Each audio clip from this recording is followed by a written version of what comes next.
to explore. No, that's not how you do it. You know how you do it? You teach a person to long for exploration. That's a different exercise. And I'll tell you how different that exercise is. There's my favorite quote ever. No, second favorite quote ever.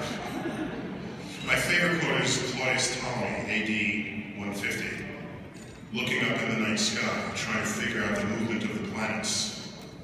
And he can't, really, because he doesn't understand gravity yet. He's come up with some epicycles and some tools, maybe, to understand it. He looks up and it says, when I trace at my pleasure the windings to and fro of the heavenly bodies, I no longer touch earth with my feet. I stand in the presence of Zeus himself and take my fill of ambrosia.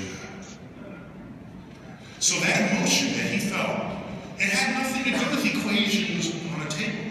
It had nothing to do with how learned are you. There was an emotion gurgling up within him.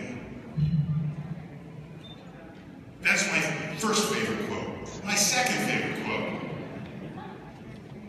which many of you already know, because it's a famous quote, but it characterized my life as a scientist and especially as an educator, and it is how I came to accept the reality that I'm being given the Explorers Club medal. The quote is from Antoine Saint-Exupéry, born in 1900, he's French, one of the early aviators of our culture as humans. Now, it's one thing to be an aviator, but he was an aviator and a poet, an author.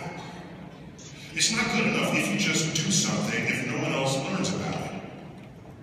And you can write it down, but if no one wants to read what you've written, that's not good either.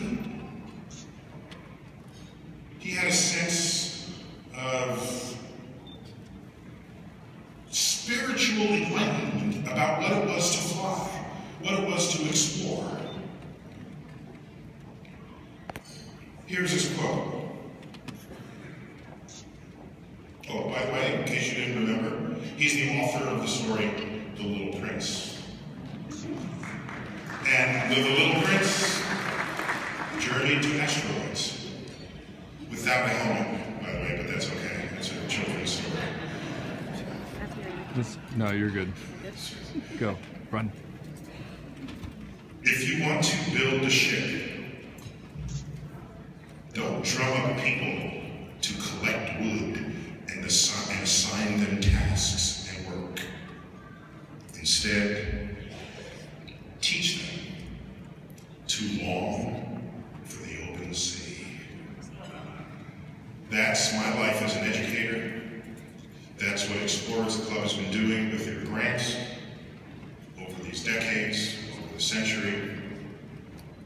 It is a celebration of something uniquely human, that a subset of our species is uncomfortable sitting in the same place, will risk their lives crossing the valley, ascending the mountain, just to see what's on the other side.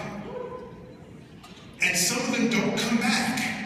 And you know something? They know they might not come back. This is not some secret risk that they don't know about. They know. I am proud to be a member of a species